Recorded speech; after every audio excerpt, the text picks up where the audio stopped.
Triste souvenir. Voilà l'ultime épilogue d'une décennie d'échecs pour les États-Unis. C'était vraiment un moment incroyable. La colère des Américains devant le traitement infligé aux sauveteurs par les Iraniens, en les humiliant, en exhibant ces corps carbonisés.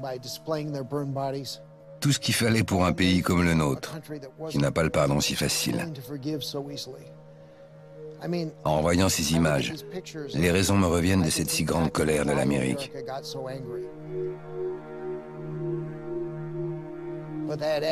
Cette colère a ouvert une voie royale aux ultra-conservateurs, en aggravant les tensions.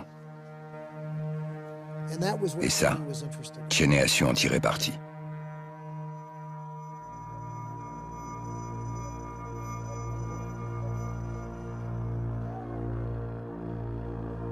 Dick Cheney est sans aucun doute le politicien le plus habile qui m'ait jamais été donné de voir. Ce n'est pas quelqu'un de particulièrement agréable. Il est secret et d'une grande intelligence manœuvrière. Il a aussi le don pour être un vecteur. J'entends par là qu'il est tout ce qu'il y a de compatible. Il est toujours à son avantage en tout petit comité. Si vous aimez le golf, la chasse, il sait se faire écouter.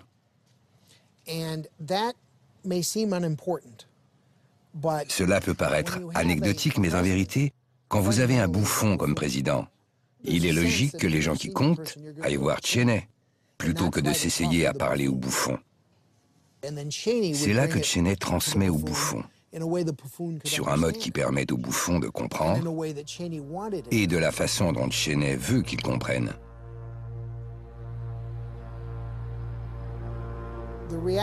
En vérité, Dick Cheney a toujours eu un projet à lui. Son parcours personnel est fascinant. Il ne vient pas d'un milieu aisé. Mais il est très vite devenu un chouchou des conseils d'administration. Il ne s'est jamais battu. Aucun de ces types n'a jamais fait le Vietnam.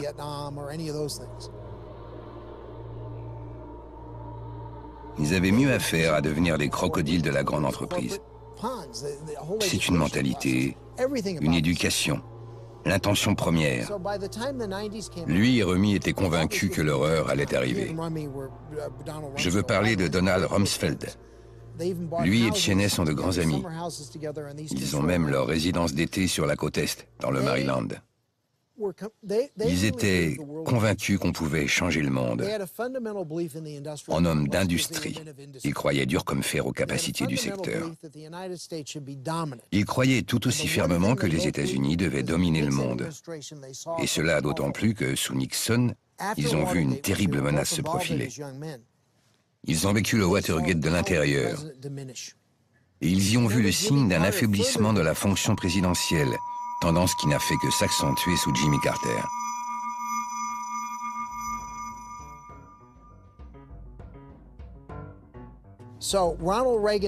Avec Ronald Reagan, on revenait à la vraie fonction présidentielle.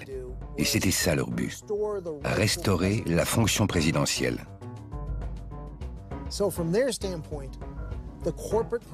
Défendre les intérêts des milieux d'affaires grâce à une présidence forte.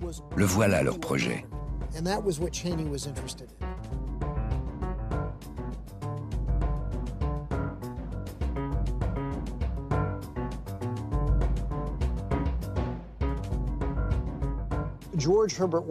George Bush père a été une grande déception pour ceux qui allaient devenir les architectes de la Seconde Guerre d'Irak. Il a défait les Irakiens au Koweït, puis a retiré ses troupes. Et Saddam avait sauvé son régime. Et c'est là que le changement s'est fait. C'est là que les néoconservateurs se sont jurés de revenir un jour pour finir le boulot.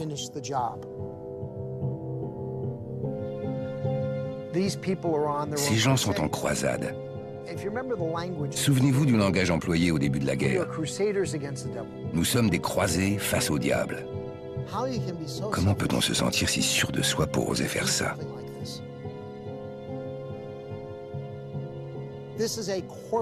C'est une guerre pour le business. Quand ils parlent de rester en Irak pour 100 ans, ça veut dire toujours plus de chèques pour les entreprises d'armement.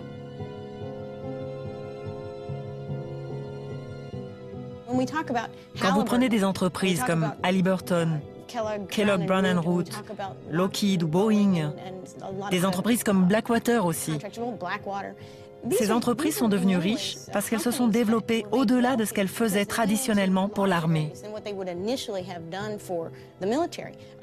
Bien au-delà de leur spécialisation d'origine. Quand vous pensez qu'Hallyburton vend des glaces à nos soldats en Irak, c'est très curieux pour une compagnie qui, avant que Dick Cheney ne la dirige, n'était qu'un équipementier de l'industrie pétrolière.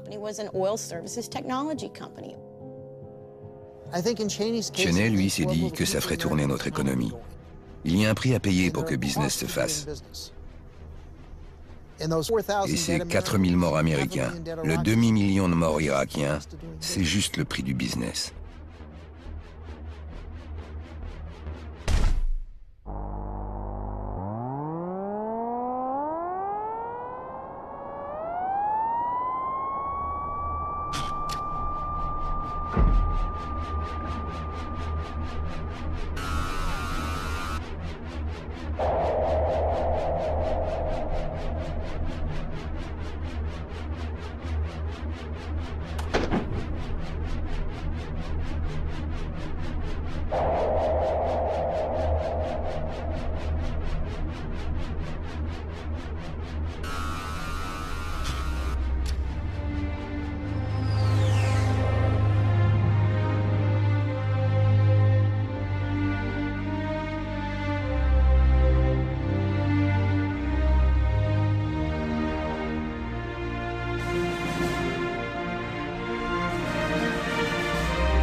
Allons-nous renverser le gouvernement iranien? Allons-nous essayer de faire ça?